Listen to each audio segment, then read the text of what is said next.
कहा और मैं कहा आपकी कि बात में अगर तुम बेटियां हो, वीर हो, आगे बढ़ो। जी बिल्कुल मलय जी, मैं आपकी बात से बिल्कुल यकीन करता हूं। और ये बात आपने जो कही ना कि वो चूक गई निशाने से, लेकिन मैं मानता हूं निशाना बिल्कुल सटीक लगा है और जहां लगना चाहिए था। बहुत सारे लोगों ने बड़े गौर के साथ कहा है कि नहीं, हाँ ये करा जा सकता है। ये जो उम्मीद है ना कि जो करा जा सकता है, ये बहुत बड़ी चीज है और ये निशाने पे लगी है, कम से कम ये कहा जा सकता है। राजपाल जी हमारे साथ मौजूद हैं, पूर्व हॉकी कैप्टन हमारे साथ, बहुत बहुत शुक्रिया सर। कृष्णा पूनिया भी हमारे साथ दिखाई पड़ रही हैं, पूर्व ओलंपियन डिस्कस थ्रो की। बहुत बहुत शुक्रिया मैम आपका भी जुड़ने के लिए, बहुत बहुत शुक्रिया, थैंक यू सो मच। और आज तो बेटियों का ही दिन है, जिस तरह से हर तरफ बात हो रही है। लेकिन राजपाल जी मैं ये कह सकता हूं कि 80 के बाद एक उम्मीद जगी है और जिस तरह से पिछड़ने के बाद गेम में आगे आते हैं, वो एक मुझे लग रहा है कि एक बहुत जबरदस्त चीज है। हालांकि ऑस्ट्रेलिया से बात जरूर नहीं बन पाई, लेकिन हॉकी से उम्मीद अभी भी जगी है और लगता है कि इस बार पदक जरूर अपने पास होगा। राजपाल सिंह जी, देखिए जिस तरीके से पूल मैचेस में हमारी परफॉर्मेंस रही है, अगर हम एक मैच को छोड़ दिया जाए तो बाकी सभी मैचेस में हमने डोमिनेट किया है। तो मुझे लगता है जो क्वार्टर फाइनल मैच है वो भी इसी तरीके से हम खेलेंगे।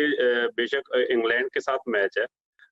मुझे लगता है कि जिस तरीके से डिफेंस लाइन और अटैक लाइन एक कॉम्बिनेशन में खेल रही है, तो क्वार्टर फाइनल मैच भी हमारे लिए ज्यादा मुश्किल नहीं होगा। सर आपको स्ट्रेंथ राजपाल जी है, क्योंकि मुझे ये जानना, बहुत सारे लोग ये जानना चाहते हैं, क्योंकि हॉकी एक टेक्निकल भी गेम भी है, हालांकि इंटरेस्ट भी है लोगों का और जीतते हारते हुए लोग देखते हैं, लेकिन वो जानना चाहते हैं इस समय, जैसे आपने कहा कि डिफेंस भी अच्छा खेल रही है, फॉरवर्ड भी, और दोनों के बीच में कॉम्बिनेशन बहुत अच्छा जा रहा है। लेकिन मैं जानना चाहता हूं कि इस हॉकी टीम में जो जिसने उम्मीद जगाई है, उसकी स्ट्रेंथ पॉइंट क्या है? क्योंकि कई मैच ऐसे हुए जहां लग रहा था ओहो निकल रहा है, मैच निकल रहा है, लेकिन अंतिम समय में वो एकदम से सामने आ गए। तो ये जानना चाहते हैं लोग कि इसका स्ट्राइकिंग पॉइंट क्या है इस टीम का, और जो बेहतरीन काम कर रहा है। राजपाल जी देखिए सबसे इम्पोर्टेंट मैच किसी भी मेजर टूर्नामेंट में वो पहला मैच रहता है जी। क्योंकि दोनों टीमों का ही पहला मैच था, न्यूजीलैंड का और इंडिया का। मुझे लगता है कि हमारे लिए सबसे इम्पोर्टेंट मैच था जो हमने वो निकाला और 3 पॉइंट वहां पे हमने लिए हैं। उसके बाद मैं बोलूंगा कि जो बड़ी हार के बाद हमने जो कमबैक किया है वो हमारे लिए सबसे अच्छा एक कमबैक था, जिसका फायदा हमें क्वार्टर फाइनल में जरूर मिलेगा। जी, और वुमेन्स हॉकी टीम पे भी जरूर हम बात करेंगे आपसे, क्योंकि पहली बार कोई मैच जीते हैं, लेकिन बहुत इंपॉर्टेंट है। और मैं जिस तरह से उन्होंने तिकड़ी मारी है वो भी बहुत महत्वपूर्ण, उसकी चर्चा है, अखबारों में चर्चा है और हर कोई उस जीत की चर्चा भी कर रहा है। लेकिन मैं कृष्णा पूनिया जी मौजूद हैं, मैं उनसे तरफ मुखातिब होना चाहते हैं। जय भगवान जी भी हमारे साथ जुड़ रहे हैं, बहुत बहुत शुक्रिया जय भगवान जी, पूर्व मुक्केबाज हैं हमारे साथ, थैंक यू सो मच जो हमारे साथ आज प्रोग्राम में जुड़ रहे हैं। जय भगवान जी, अभी बॉक्सिंग में, वुमेन बॉक्सिंग में जिस तरह से चर्चा भी हो रही थी, मलय जी भी चर्चा कर रहे थे, एक उम्मीद, एक आशा जग रही है और लग रहा है कि पदक तो है, लेकिन इसमें कहीं गोल्ड स्ट्राइक भी हो सकता है। जिस तरह से उत्साह के साथ उन्होंने दोनों हाथ ऊपर किए, तो लगता है लोगों को है कि वो एक उम्मीद है वहां पर।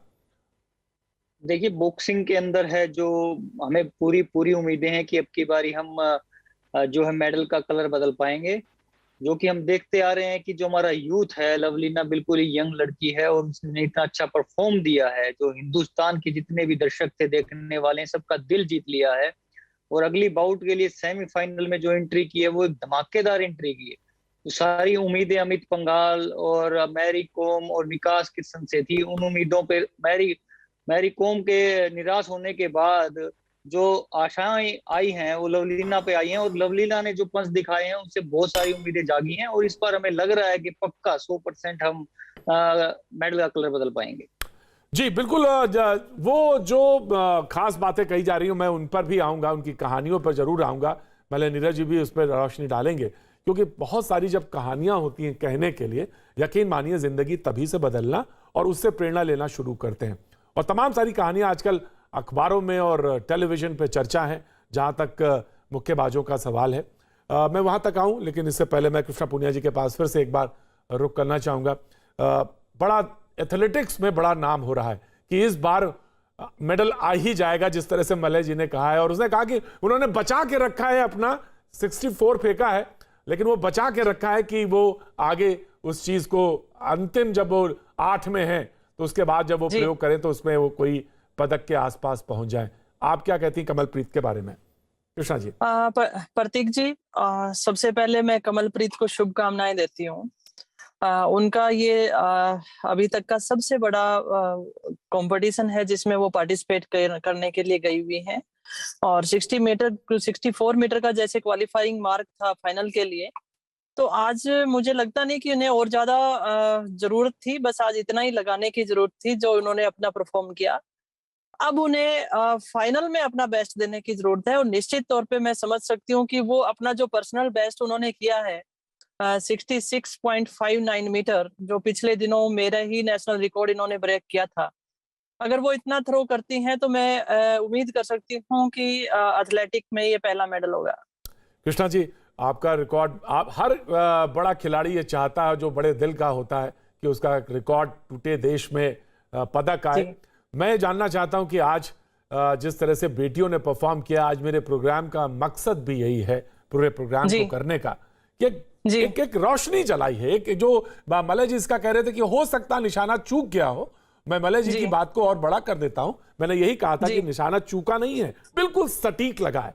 घर घर में चर्चा है बेटियों की, घर घर में लोग कहानी किससे बता रहे। अब इसको तब्दील करने का वक्त आ गया है और इसको सही निशाने पे लगाने का, यानी पदक आना आप शुरू हो। तो कृष्णा पुनिया जी, मैं जानना चाहता हूं कि जिस तरह से एक वुमेन होके, एक महिला होके जज्बे के साथ खड़े होना, आप तो पूर्व ओलंपियन है, तो उस